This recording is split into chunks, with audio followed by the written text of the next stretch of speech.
ಅಲ್ಲೋಣ ಬನ್ನಿ, ಇಲ್ಲಿಗೆ ಬನ್ನಿ. ಈಗ ನೀವು ಕೋರ್ಟಿಗೆ ಬಂದಿದ್ರಲ್ಲ, ಕಾರ್ಮಿಕ ಅಧಿಕಾರಿಗಳಿಗೆ ಒಂದು 6-7 ಕೋರ್ಟೆಲ್ಲ ತಿರುಗಿದಿರಿ, ನೀವು ಇವತ್ತು ಬಂದಿದ್ದೀರಿ. ಏನಾಯಿತು ಇವಾಗ ನಿಮ್ಮದು? 22/2/2026 ನಮಗೆ ಡೇಟ್ ಕೊಟ್ಟಿದ್ದರು. ಇವತ್ತು ಕಾರ್ಮಿಕ ಕಲ್ಯಾಣ ಇಲಾಖೆ ಬಂದಿದ್ದರು. ಆದರೂ ಕೂಡ ಇವತ್ತು ಅರಪಗೋಡು ಅರಣ್ಯ ವಲಯ ಅಧಿಕಾರಿ ಬಂದು ಇವತ್ತು ನಮಗೆ ನಿಮಗೆ ಕೆಲಸ ಕೊಡಿಸೋದು ಔಟರ್ಸಲ್ಲಿ ಕೊಡಿಸೋವಂಥದ್ದು ನಾವು ಅಂತ ಒಪ್ಕೊಂಡಿದ್ದೇವೆ. ನಿಮಗೆ ಕೆಲಸ ಕೊಡ್ತೀನಿ ಅಂತ ಕೊಡ್ತೀವಿ ಅಂತ ಒಪ್ಕೊಂಡಿದ್ದಾರೆ. ಆದರೆ ನಾವು ಇನ್ನೊಂದು 15 ದಿವಸ ವೇಟ್ ಮಾಡಿ ಅಂತ ಅಂದ್ಬಿಟ್ಟು, ಮತ್ತು ಮೇಡಮ್ ಅವರು ಅದೇ ರೀತಿ ಕಾರ್ಮಿಕ ಕಲ್ಯಾಣ ಅಧಿಕಾರಿನೂ ಅದೇ ರೀತಿ ಹೇಳಿದರು. ಸ್ವಲ್ಪ ಕಾಲಾವಕಾಶ ತಗೊಂಡು ನೋಡಿ ಅದೇನಾದ್ರು ಫೇಲ್. ಎಷ್ಟು ವರ್ಷ ಆಗಿತ್ತು ನಿಮ್ಮನ್ನು ತೆಗೆದು? ನಮ್ಮನ್ನು ತೆಗೆದು ಎಲ್ಲ 3 ವರ್ಷ ಆಗುತ್ತೆ. 3-4 ವರ್ಷಕ್ಕೆ ಬರ್ತೇನೋ? ಎಷ್ಟು ವರ್ಷ ಅಣ್ಣ? 3 ವರ್ಷ ಆಗಿ 4ನೇ ವರ್ಷ. 3 ತುಂಬ 4ಕ್ಕೆ ಬಿದ್ದೈತೆ. 3 ವರ್ಷ ಕಳೆದು 4ನೇ ವರ್ಷಕ್ಕೆ ಆಗಿದೆ. ಈಗ ನೀವು ಕಾರ್ಮಿಕ ಅಧಿಕಾರಿಗಳಿಗೆ ಬಂದು ಹಾಕಿದ ಮೇಲೆ ನಿಮಗೊಂದು ಅನುಕೂಲ ಆಗಿದೆ ಅಲ್ವಾ? ಅನುಕೂಲ ಅಂತ ಅನ್ನೋದು ಇವತ್ತು ಆಗಿದೆ. ಆದರೆ ಇನ್ನು ಮುಂದೆ ಅವ್ರು ನೋಡ್ಕೊಳ್ಳೋಂಥ ಪರಿಸ್ಥಿತಿ ಏನು ಅಂತ ಅಂದ್ಬಿಟ್ಟು ಆಲೋಚನೆ ಮಾಡಿ ಆಮೇಲೆ ಮತ್ತೊಂದು ಅಧಿಕಾರಿಗೆ ನಾವು ಕಾರ್ಮಿಕ ಅಧಿಕಾರಿಗಳ ಹತ್ರಲ್ಲೇ ಬರೋಣ ಅಂತ ಅಂದ್ಬಿಟ್ಟು ಮಾಡ್ಕೊಂಡಿದ್ದೀವಿ. ಈಗ ಅವ್ರ ಎದುರಿಗೇನೆ ಅವರು RFO ಸಾಹೇಬರೆಲ್ಲ ಒಪ್ಕೊಂಡಿದ್ದಾರಲ್ಲ? ಒಪ್ಕೊಂಡಿದ್ದಾರೆ. ನೋಡೋಣ, ಕೊಡ್ತೀನಿ ನಿಮ್ಗೆ 15 ದಿವಸಕ್ಕೆ ರಂಗಸ್ವಾಮಿ ಅವರಿಗೆ ಕೆಲಸ ಕೊಡ್ತೀನಿ, ರಾಮಸ್ವಾಮಿ ಅವರಿಗೆ ಅಂತ ಹೇಳಿದ್ರು ಅಲ್ವಾ? ಈಗ ನೀವು 15 ದಿವಸ ಕಳೆದ ನಂತರ ಅವ್ರು ಕೊಡದೇ ಇದ್ರೆ ಏನು ಮಾಡ್ತೀರಾ? ಕೊಡದೇ ಇದ್ರೆ ಮಕ್ಕಳು ಈಗ ನಾವು ಅಧಿಕಾರಿಯವ್ರ ಹತ್ರಲ್ಲೇ ಬರ್ತೀವಿ. ನಾವು ಕಾರ್ಮಿಕ ಕಲ್ಯಾಣ ಅಧಿಕಾರಿಯವ್ರ ಹತ್ರಲ್ಲೇ ಬರ್ತೀವಿ. ಇಲ್ಲ ಬರ್ತೀರಿ ಅಂತಲ್ಲ, ಅದಕ್ಕೆ ನಾನು ನಿಮ್ಮನ್ನು ಫೇಲ್ಯೂರ್ ಮಾಡಬೇಡಿ ಅಂತಲೇ ನಾನು ಹೇಳಿದ್ದು. ಯಾಕೆ ಅಂದರೆ ನಿಮ್ಮ ಹತ್ರ ಸಾಕಷ್ಟು ದಾಖಲೆಗಳು ಇಲ್ಲ, ಅಪಾರವಾದಂಥ ದಾಖಲೆಗಳು ಅಪಾರ ಸಂಖ್ಯೆಯಲ್ಲಿ ಇಲ್ಲ. ನೀವು ಔಟ್ಸೋರ್ಸು ಅಂತ ತಗೊಂಡು ನಿಮಗೆ ಅನ್ಯಾಯ ಮಾಡಿರೋದು 1 ವರ್ಷದ ಸಂಬಳ ಅಂತ.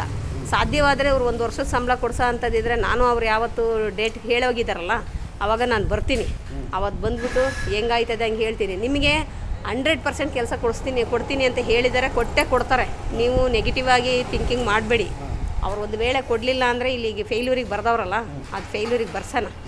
ಈಗ ಹೆಂಗೋ ನಿಮಗೊಂದು ನೆಮ್ಮದಿ ಆಯ್ತಲ್ಲ, ನಿಮಗಿಂತ ನನಗೆ ಫಸ್ಟ್ ನೆಮ್ಮದಿ ಆಯಿತು. ನಾನು ಇಲ್ಲಿ ಕರ್ಕೊಬಂದು ನಿಮ್ಮನ್ನು ಹಾಕ್ಸಿದ್ದಕ್ಕೂ ಸಾರ್ಥಕ ಆಯಿತು ಅನ್ನೋದು ಅನ್ನಿಸ್ತು.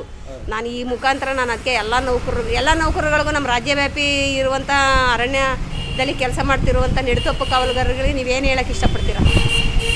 ಅದೇ ನಮಗೆ ಏನು ಹೇಳೋಕ್ಕೆ ಇಷ್ಟಪಡ್ತೀವಿ ಅಂತ ಅಂದರೆ, ಈಗ ನಾವು ನೆಡುತೊಪ್ಪು ಕೆಲಸಗಾರರೇ ಆಗಿದ್ದುಕೊಂಡು ನಮ್ಗೆ ಅನ್ಯಾಯ ಆಗಿದ್ದಂಥ ಟೈಮಲ್ಲಿ ಆದರೆ ನಾವು ನ್ಯಾಯ ಸಿಗ್ತದೆ ಅಂತ ಅಂದ್ಬಿಟ್ಟು ಬಂದು ಕಾರ್ಮಿಕ ಕಲ್ಯಾಣ ಇಲಾಖೆ ಅಧಿಕಾರಿ ಅವರು ಒಂದು ಮಾತಾಡಿ ಇವತ್ತು ಒಂದು ಕೊಟ್ಟಿದ್ದಾರೆ. ನೋಡೋಣ, ಅದೇ ರೀತಿಯ ಬೇರೆ ನೌಕರರುಗಳು ಬಂದು ನ್ಯಾಯ ದೊರಕಿಸ್ಕೊಳ್ಳಿ ಅಂತ ನಾನು ಇದಕ್ಕೆ ಕೇಳಿದ್ದು.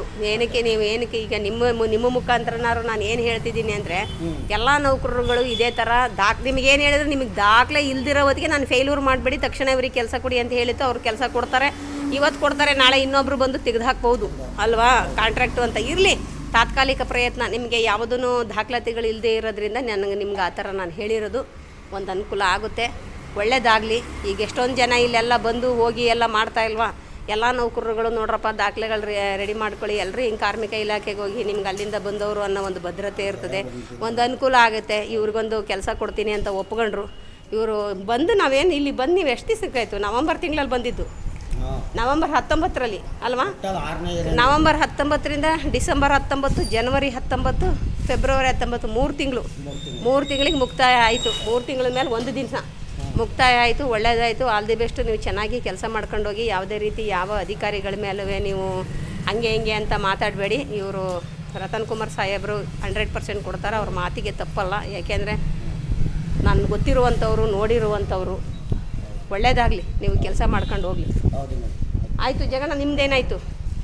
ನಮ್ಮದು ಅಂದರೆ ಈಗ ಫೇಲ್ಯೂರ್ ಮಾಡಿ ಕೋರ್ಟಲ್ಲಿ ತೀರ್ಮಾನ ಆಗಿರಲಿ ಅಂತ ಹೇಳ್ಬಿಟ್ಟು ಹಾಂ, 15 ದಿನ ವೆಯ್ಟ್ ಮಾಡಿ ಅಲ್ಲಿ ಆಫೀಸ್ಗೆ ಒಂದು ಸತಿ ಬಂದು ಭೇಟಿ ಮಾಡಿ ಅಂತ ಹೇಳ್ಬಿಟ್ಟು ಹೋಗೋರ ಟೈಮ್ ತಗೊಂಡು ಹಾಂ 15 ದಿವಸ ಇದು ಮಾಡಿ. ಈಗ ನೀವೇನು ಮಾಡ್ತೀರಾ? ಫೇಲ್ಯೂರ್ ಮಾಡಿಸ್ಕೊತೀರಾ? ಲೋಕಾಯುಕ್ತಕ್ಕೆ ಹಾಕ್ತೀರಾ? ನಾವು ಫೇಲ್ಯೂರ್ ಮಾಡಿ ಇದಕ್ಕೆ ಹಾಕ್ತೀವಿ. ಯಾಕೆಂದರೆ ನಮಗೆ ತುಂಬ ಅನ್ಯಾಯ ಆಗಿದೆ, ರೆಕಾರ್ಡ್ಸ್ ಎಲ್ಲ ಇದೆ. ಹಾಗೆಲ್ಲ ಅನ್ಯಾಯ ಮಾಡಿ ಈಗ ಸುಮಾರು ಜನ ನನಗಿಂತ ಇದಾಗಿದ್ದರು ಎಲ್ಲ ಈಗ ಕೆಲಸ ಮಾಡ್ತಾ ಇದು ಮಾಡ್ತಾವ್ರೆ. ನಮಗಿಂತ ಇದಾಗಿ ಸರ್ಕಾರಿ ಲೆವೆಲ್ಗೆ ಹೋಗವ್ರೆ. ನಮ್ಮದು ಏನು ಮಾಡೋಕ್ಕಾಗಿಲ್ಲ. ಅದಕ್ಕೋಸ್ಕರ ನಮ್ಮದು ಕೋರ್ಟ್ಗೆ ಇದು ಮಾಡೋಣ ಅಂತ ನಾಳೆ ದಿವಸ ನನ್ನನ್ನು ನಿಷ್ಠುರ ಮಾಡಬೇಡಿ ನೀವು. ನಾನು ಅದಕ್ಕೆ ನೀವು ಅವ್ರಿಗೆ ನಿಮಗೂ ಕೆಲಸ ಕೊಡಿಸ್ತೀನಿ, ನಿಮ್ಮ ದಾಖಲಾತಿಗಳೆಲ್ಲ ನೋಡ್ತೀನಿ, ನಾನು ಬರೀತೀನಿ ಅಂತ ಹೇಳಿದ್ರಲ್ಲ, ನೀವು ಅದನ್ನೇ ಏನಾದರೂ ನಂಬಿಕೊಂಡು ನೀವು ಕೆಲಸ ತಗೊಬಿಟ್ರೆ ನಿಮಗೆ ಸಾಕಷ್ಟು ದಾಖಲಾತಿಗಳಿದ್ದಾವೆ. ನಿಮ್ಮದು ಕೋರ್ಟಿಗೆ ಹೋದ್ರೂ ನಡೀತದೆ, ಮತ್ತು ಲೋಕಾಯುಕ್ತಗೆ ಹೋದ್ರೂ ನಡೀತದೆ. ನಿಮ್ಗೆ ಅನ್ಯಾಯ ಆಗಿರೋದು ಎಲ್ಲ ಕಡೆನೂ ಎಲ್ಲ ಆ್ಯಂಗಲಿಂದನೂ ಗೊತ್ತಾಗ್ತಾ ಇದೆ. ಹಾಗಾಗಿ ನೀವು ಪ್ರಾಮಾಣಿಕವಾಗಿ ಕೆಲಸ ಮಾಡಿರೋದು ಗೊತ್ತು, ನಿಮ್ಮ ಆಫೀಸಲ್ಲಿ ಎಲ್ಲ ಇರೋದು ಗೊತ್ತು. ಹಂಗಾಗಿ ನಾನು ನಿಮ್ಮನ್ನು ಫೇಲ್ಯೂರ್ ಮಾಡಿಸ್ಕೊಳ್ಳಿ ಅಂತ ನಾನು ಹೇಳಿದ್ದು. ನೀವು ಫೇಲ್ಯೂರ್ ಮಾಡಿಸ್ಕೊಂಡು ಇಮ್ಮಿಡಿಯೇಟಾಗಿ ಹೋಗ್ಬಿಟ್ಟು ಲೋಕಾಯುಕ್ತಕ್ಕೆ ಹಾಕಿದರೂ ಕೂಡ ನಿಮ್ಗೆ ಅನುಕೂಲ ಆಗುತ್ತೆ. ನಾಳೆ ದಿವಸ ಇವಳು ಹೇಳ್ಕೊಟ್ಲು ಹೇಮಲತನಿಂದ ಹಿಂಗಾಯಿತು ಅಂತ ಯಾವತ್ತೂ ನೋಡಿ. ನಾನು ನಿಮಗಾಗಿ ದಣ್ಕೊಂಡು ಇಷ್ಟು ದಿವ್ಸ ಗಂಟ ಓಡಾಡ್ತಾ ಇದ್ದೀನಿ ಅಲ್ವಾ. 3 ತಿಂಗಳು ಸತತವಾಗಿ ಪ್ರತಿ ಹಿರಂಗಿಗೂ ನಾನು ಯಾವತ್ತಾರು ತಪ್ಪಿಸ್ಕೊಂಡಿದ್ದೇನೆ ನಿಮಗೆ? ಪ್ರತಿ ಹಿರಂಗಿಯಿಂದ ನಾನು ಬಂದಿದ್ದೇನೆ ಇಲ್ವಣ್ಣ? ಹಾಂ, ಅದಕ್ಕೆ ನಾನು ನಾಳೆ ದಿವಸ ನಿಮಗೆ ಅಯ್ಯೋ ಕೋರ್ಟ್ಗೆ ಹೋಗ್ಬಿಟ್ಟು ಇಷ್ಟು ವರ್ಷ ಆಗ್ಬಿಡ್ತು, ಅಷ್ಟು ವರ್ಷ ಆಗ್ಬಿಡ್ತು, ನಾವೇನೋ ಮಾಡ್ಕೊತಾ ಇದ್ವು ನೋಡಿ, ರಂಗಸ್ವಾಮಿ ಸಂಬಳ ತಗೋತಾವನೆ, ರಾಮಸ್ವಾಮಿ ಸಂಬಳ ತಗೋತಾವನೆ, ನಾನು ಹಿಂಗೆ ಮಾಡಿಬಿಡ್ರು ಇವ್ರ ಮಾತು ಕೇಳ್ಕೊಂಡು ನಾನು ಲೋಕಾಯುಕ್ತಗೂ ಹೋದೆ, ಕೋರ್ಟ್ಗೂ ಹೋದೆ, ನನಗೆ ಅಲ್ಲೂ ಆಗಲಿಲ್ಲ, ಏನೂ ಆಗಲಿಲ್ಲ ಅನ್ನೋ ನಿಮಗೆ ಇದ್ದರೆ, ಆ ಥರ ಮುಜುಗರ ಅನ್ನೋದು ಇದ್ದರೆ ನೀವು ಫೇಲ್ಯೂರ್ ಮಾಡಿಸ್ಕೊಳ್ಳಬೇಡಿ, ಎಲ್ಲಿಗೂ ಹಾಕಬೇಡಿ. ಅವ್ರು ಕೆಲಸ ಕೊಡ್ತೀನಿ ಅಂದವರೆ ಡೈರೆಕ್ಟಾಗಿ ಕೆಲಸ ಮಾಡಿ. ಯಾಕೆಂದರೆ ಕಾರ್ಮಿಕ ಅಧಿಕಾರಿಯವರು ನಿಮ್ಗೆ ಏನು ಹೇಳಿದ್ದಾರೆ, ನಿಮ್ದು ಹಾಗೇ ಆಗುತ್ತೆ ಅನ್ನೋ ಮಾತನ್ನ ಅವ್ರು ಹೇಳಿದ್ದಾರೆ. ನಾನು ಅದೇ ಭರವಸೆಯಿಂದ ನಾನು ನಿಮಗೆ ಹೇಳ್ತಿದ್ದೀನಿ. ಒಂದು ವೇಳೆ ಏನಾದರೂ ನಿಮಗೇನಾದ್ರು ಆಗೋದಿಲ್ಲ ಅನ್ನೋ ಸಂದರ್ಭದಲ್ಲೋ, ತೊಂದರೆ ಆದಂಥ ಸಂದರ್ಭದಲ್ಲೋ ಏನಾದ್ರು ಮಾಡ್ಕೊಬಿಟ್ರೆ ನನಗೆ ನೀವು ಆರೋಪ ಮಾಡಿಬಿಟ್ರೆ ಅನ್ನೋದೊಂದು ಭಯ ಆಗ್ತೈತೆ ಅಣ್ಣ. ಹಂಗಾಗಿ ನಾನು ಕೇಳ್ತಾ ಇರೋದು.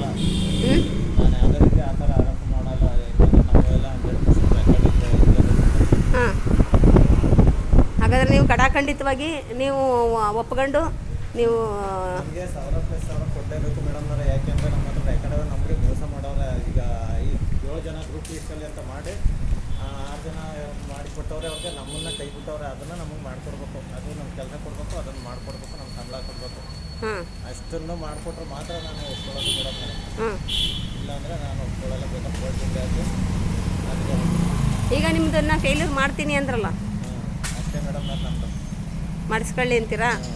ನಿಮಗೆ ಅನುಕೂಲ ಆಗುತ್ತೆ ಅಂತಾನೆ ನನ್ನ ಮೇಲೆ ಭಾರ ಹಾಕಬಾರ್ದು. ಆಯಿತು ಆಯಿತು ಮೇಡಮ್. ನನಗೇನೋ ನನಗನ್ಸಿದ್ದಂಗೆ ನಿಮ್ಗೆ ಆಗುತ್ತೆ ಅನ್ನೋದೊಂದು ಇದೈತೆ. ನಾನು ಹೇಳ್ತಾ ಇದ್ದೀನಿ, ಅಕಸ್ಮಾತ್ ನನ್ನ ಮೇಲೆ ಹಾಕ್ಬಿಟ್ಟು ಅಯ್ಯೋ ಇವಳು ಹೇಳ್ಬಿಟ್ಲಲ್ಲಪ್ಪ, ಇವಳು ಮಾಡಿಬಿಟ್ಲಲ್ಲಪ್ಪ, ನಾನು ಹೇಳಿದ ರಂಗಸಮಣ್ಣ ಯಾಲೆ ಒಂದು ವರ್ಷಕ್ಕೆ ಅಷ್ಟು ಸಂಬಳ ತಗೊಂಡ, ಇಷ್ಟು ಸಂಬಳ ತಗೊಂಡ, ನನಗೆ ಅನ್ಯಾಯ ಆಗ್ಬಿಡ್ತು ಅಂತ ಯಾವತ್ತೂ ನನ್ನ ಮೇಲೆ ಆರೋಪ ಮಾಡಬಾರ್ದು. ಆ ಥರ ಆಗೋದಾದರೆ ನೀವು ಒಪ್ಕೊಂಡು ನೀವು ಕೆಲಸ ಮಾಡೋದಕ್ಕೆ ಪ್ರಯತ್ನ ಪಡಿ. ಇಲ್ಲ ಅಂದರೆ ಯಾವುದೇ ಕಾರಣಕ್ಕೂ ನೀವು ಆ ಕೆಲಸ ಮಾಡೋಕ್ಕೆ ಹೋಗಬೇಡಿ. ಏನು ಹೇಳ್ತೀರಣ್ಣ? ನಾನು ಅದನ್ನೇ ಹೇಳೋದು. ಇಟ್ಕೊಳ್ಳಿ. ಅದಕ್ಕೆ ನಾನು ಹೇಳ್ತಿರೋದು ಅಣ್ಣ, ಹೆಂಗೋ ನಿಮ್ಮ ಮುಖಾಂತರ ಇಡೀ ಎಲ್ಲ ರಾಜ್ಯವ್ಯಾಪಿ ನೌಕರರುಗಳಿಗೆ ನಾನು ಪೂರ್ತಿ ಏನು ಹೇಳ್ತೀನಿ ಅಂತ ಅಂದರೆ, ನೋಡಿ, ನವಂಬರ್ 19ನೇ ತಾರೀಕು 19/11/2025 ನಾನು ಇಲ್ಲಿಗೆ ಬಂದಿದ್ದು. 3 ತಿಂಗಳಿಗೆ ಇದು ಕೇಸ್ ಮುಕ್ತಾಯ ಆಯಿತು. ಇಬ್ಬರಿಗೂ ಕೆಲಸ ಕೊಡೋ ಹಂಗಾಯಿತು. ಅವ್ರಿಗಂತೂ 100% ಕೆಲಸ ಬಂದು ಸೇರ್ಕೊಳ್ಳೋ ಹಂಗೆ ಅವಾಗ ಒಪ್ಕೊಂಡ್ರು. ಆದರೆ ಈ ಜಗಣಿಗೆ ನೀವು ಬಂದು ಮಾತಾಡಿ ಅಂತ ನನ್ನ ಮೇಲೂ ಭಾರ ಹೊರಿಸವ್ರೆ. ನಾನು ಹೋಗ್ಬಿಟ್ಟು ಅಲ್ಲಿ ರೆಕಾರ್ಡ್ಸ್ ಎಲ್ಲ ಚೆಕ್ ಮಾಡಿಸಿ ಮಾಡೋಣ ಅಂತ ನಾನು ಅಂದ್ಕೊಂಡಿದ್ದೀನಿ. ದಯಮಾಡಿ ನಾನು ಪ್ರತಿಯೊಬ್ಬರಿಗೂ ಹೇಳ್ತಿರೋದಿಷ್ಟೇ, ಇಡೀ ಅರಣ್ಯ ಇಲಾಖೆಯಲ್ಲಿ ಎಷ್ಟು ಜನ ಇದ್ದೀವಿ, ಎಷ್ಟು ಜನ ನೌಕರರುಗಳಿದ್ದೀವಿ, ಎಲ್ಲರೂ ನೋಡಿ ಕಾನೂನು ಚೌಕಟ್ಟಲ್ಲಿ ಹೋರಾಟ ಮಾಡಿ. ರಾಮಸ್ವಾಮಿ ಅಣ್ಣನೂ ಕೂಡ ನಾನು ಹಾಕ್ತಾ ಇದ್ದೆ, ಅವ್ರ ಹತ್ರ ದಾಖಲೆಗಳಿಲ್ಲ, ಅಲ್ಲೊಂದು ಇಲ್ಲೊಂದು ಐತೆ. ಕೋರ್ಟಿಗೆ ಹೋಗಲಿ, ಎಲ್ಲಿಗೆ ಹೋಗಲಿ, ಲೋಕಾಯುಕ್ತದಲ್ಲಿ ಹೋದರೆ ನಡೀತದೆ, ಅವ್ರಿಗೆ ಅನ್ಯಾಯ ಮಾಡಿದ್ದಾರೆ ಅಮಾಯಕ ನೌಕರರುಗಳಿಗೆ ಅಂತ. ಅವ್ರಿಗೆ ತುರ್ತಾಗಿ ಕೆಲಸ ಬೇಕಾಗೈತೆ, ಅವ್ರಿಗೆ ಅನ್ನದ ದಾರಿ ಬೇಕಾಗೈತೆ. ಹಂಗಾಗಿ ನಾನೇ ಅವರಿಗೆ ಬೇಡ, ಫೇಲ್ಯೂರ್ ಮಾಡೋದು ಬೇಡ, ಇವ್ರನ್ನ ದಯಮಾಡಿ ಇವರಿಗೆ ತಕ್ಷಣದಲ್ಲಿ ಕೆಲಸ ಕೊಡಿಸಿ. ಈ ಜಗಣಂದು ಮಾತ್ರ ಫೇಲ್ಯೂರ್ ಮಾಡಿ ಕೋರ್ಟಲ್ಲಿ ನಡೀಲಿ, ಲೋಕಾಯುಕ್ತಕ್ಕೂ ಕರ್ಕೊಂಡೋಗಿ ಹಾಕ್ತೀನಿ. ಏನೋ ಇಲ್ಲದವ್ರಿಗೆ ಇರೋರಿಗೆ ಎಲ್ಲರಿಗೂ ಅನುಕೂಲ ಆಗಲಿ, ನಮ್ಗಳ ಮುಖಾಂತರ ಮತ್ತೊಬ್ಬರಿಗೆ ಅನುಕೂಲ ಆಗಲಿ ಅನ್ನೋ ಒಂದು ಇದರಿಂದ ನಾನು ಇದು ಮಾಡಿ ಫೇಲ್ಯೂರ್ ಮಾಡ್ಸೋಕ್ಕೆ ಹೇಳಿದ್ದೀನಿ. ಎಲ್ಲ ನೌಕರರುಗಳನ್ನು ನಾನು ಮನವಿ ಮಾಡ್ಕೋತೀನಿ, ಯಾರೂ ಹೆದರಬೇಡಿ, ಪ್ರತಿಯೊಬ್ಬರು ಇದೇ ಕೆಲಸ ಮಾಡಿ. ಏಕೆಂತ ಇವತ್ತು ಆರೋಪಗಳು ಬಂದವರು ನಮಗೆ ಗೊತ್ತಿಲ್ಲ, ನಾನು ಈಗ ಬಂದಿದ್ದೀನಿ, ಇವತ್ತು ಬಂದಿದ್ದೀನಿ, ನಿನ್ನೆ ಬಂದಿದ್ದೀನಿ, ನಾಳೆ ಬಂದಿದ್ದೀನಿ, ಬರೀ ಅದನ್ನೇ ಹೇಳ್ತಾರೆ ಹೊರತಾಗಿ, ಎಲ್ಲ ಸಬೂಬ್ ಮಾಡ್ತಾರೆ ಹೊರತಾಗಿ ಯಾವುದೇ ಕಾರಣಕ್ಕೂ ಅವ್ರು ಹೇಳೋದಿಲ್ಲ. ಅವ್ರ ತಲೆ ಮೇಲೆ ಅವ್ರು ಹಾಕೊಳ್ಳಲ್ಲ. ಅವರಿದ್ರೆ ಇವರು, ಎದ್ರೆ ಮುಂದವರು, ಯಾರನ್ನು ನೀವು ನಂಬಿಕೊಂಡು ಕುತ್ಕೋಬೇಡಿ. ದಯವಿಟ್ಟು ಎಲ್ಲ ನೌಕರರುಗಳು ಎಚ್ಚೆತ್ತುಗಳು, ದಾಖಲೆಗಳ ಕಡೆ ಗಮನ ಕೊಡಿ, ಕೋರ್ಟು ಕಚೇರಿ ಹತ್ತಿ ಕೆಲಸ ಮಾಡ್ಕೊಳ್ಳಿ. ನಿಮಗೆ ಕರೆಕ್ಟಾಗಿ ಸಂಬಳ ಕೊಡ್ತೀರಾ, ಸಂಬಳದ್ದು ಬ್ಯಾಂಕ್ ಸ್ಟೇಟ್ಮೆಂಟ್ಗಳು ಏನೇನು ತಗೊಳ್ಳಿ, ನಿಮ್ಮ ಕೆಲಸ ಆಧಾರ, ನೀವೇನು ಕೆಲಸ ಮಾಡ್ತೀರಿ ಅದಕ್ಕೆ ಆಧಾರವಾಗಿ ಇಟ್ಕೊಳ್ಳಿ ಅನ್ನೋದು ನನ್ನ ಮನವಿ. Thank you. ಎಲ್ಲ ಕೇಳಿದಂಥವ್ರು ಎಲ್ಲ ನೌಕರರುಗಳಿಗೂ ನನ್ನ ನಮಸ್ತೆ. ಕೊನೆಯದಾಗಿ ಏನು ಹೇಳ್ತೀರಣ್ಣ ನೀವು?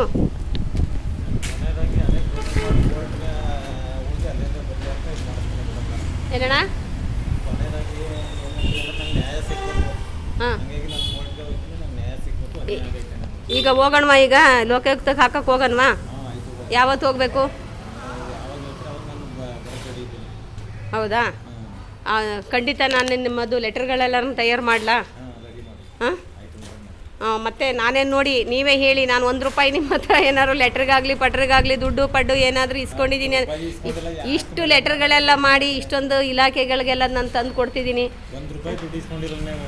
ಇರಲಿ 1 ರೂಪಾಯಿ ದುಡ್ಡು ಇಸ್ಕೊಂಡಿಲ್ಲ. ಇರಲಿ, ನಿಮ್ಗೆ ಅನುಕೂಲ ಆಯ್ತೈತಲ್ಲ, ನನಗೆ ಅದೇ ಬೆಲೆ ಕಟ್ಟಲಾಗ್ದಂಥ ದುಡ್ಡು ಅಣ್ಣ. ಅದಕ್ಕೆ ನೀವೇನಾದ್ರು ಒಪ್ಪಿಗೆ ಕೊಟ್ಟರೆ ನಾನು ಇವತ್ತಿಂದಲೇ ನಾನು ದಾಖಲೆಗಳನ್ನ ರೆಡಿ ಮಾಡ್ತೀನಿ, ಲೆಟರ್ಗಳನ್ನ ರೆಡಿ ಮಾಡ್ತೀನಿ. ಹಾಂ, ನಾನು ಅವಾಗಲೇ ಹಾಕಬೇಕು ಅಂತ ಇದ್ದಿತ್ತು, ಲೋಕಾಯುಕ್ತರಿಗೆಲ್ಲ ಹಾಕ್ಬೇಕು, ನನಗೆ ತುಂಬ ಅನ್ಯಾಯ ಆಗೈತೆ ಅಂತ. ನನಗೆ ಮೋಸ ಮಾಡಿ ಸಾಕಷ್ಟು ನನಗೆ ನೋಡ್ಕೊಳ್ತಾರೆ. ಹಂಗಾಗಿ ನಾನು ಹಾಕಬೇಕು ಅಂದ್ಕೊಂಡಿದ್ದೆ. ಅವಾಗಲೇ ಹಾಕೋಣ ಇದೆ ಏನಾಯ್ತು ನೋಡ್ಕೊಳ್ಳೋಣ ಅಂದ್ಕೊಂಡಿದ್ದೆ ಅಷ್ಟೇ. ಫೇಲ್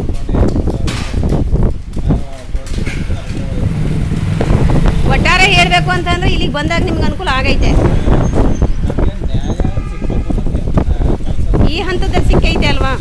ಸಿಕ್ಕೈತೆ. ಥ್ಯಾಂಕ್ ಯು ಅಣ್ಣ. ಬಂದಿದ್ದಕ್ಕೂ ಲಾಸ್ ಆಗಲಿಲ್ಲ, ನಿಮ್ಮಿಬ್ಬರೂ ನಾನು ಕೆಲಸ ಮಾಡಿಸ್ಕೊಂಡಿದ್ದಕ್ಕೂ ಯಾವುದೇ ರೀತಿ ತೊಂದರೆ ಆಗಲಿಲ್ಲ. ಅಣ್ಣ, ನೀವು ಹೋಗ್ಬಿಟ್ಟು ನಾಳೆನೇ ಹೋಗ್ಬಿಟ್ಟು ಅವ್ರನ್ನ ಕೆಲಸಕ್ಕೆ ಸೇರಿಕೊಂಡು ನೀವು ಕೆಲಸ ಮಾಡುವಂಥ ಇದು ಮಾಡ್ಕೊಳ್ಳಿ. ಇನ್ನು ಮುಂದೇನಾದ್ರು ನೀವು ಬ್ಯಾಂಕ್ ಸ್ಟೇಟ್ಮೆಂಟ್ ಅವು ಇವು ದಾಖಲೆಗಳೆಲ್ಲ ತಗೊಳ್ಳಿ. ಹಾಂ, ಅಲ್ಲಿ ಇರಲಿ. ನಾಳೆ ಅಂದರೆ ನೀವು ನಾಳೆ ಇರಲ್ಲ ಅಂತ ಅವ್ರು ಹೇಳೋರು. ಅವ್ರು ಯಾವತ್ತು ಇರ್ತಾರೆ ಅವತ್ತು ಹೋಗಿ. ಅವ್ರು ಯಾವಾಗ ನನಗೆ ಫೋನ್ ಮಾಡ್ತಾರೆ ನಾನು ಕೂಡ ಅವತ್ತು ಬರ್ತೀನಿ, ಮಾತಾಡ್ತೀನಿ.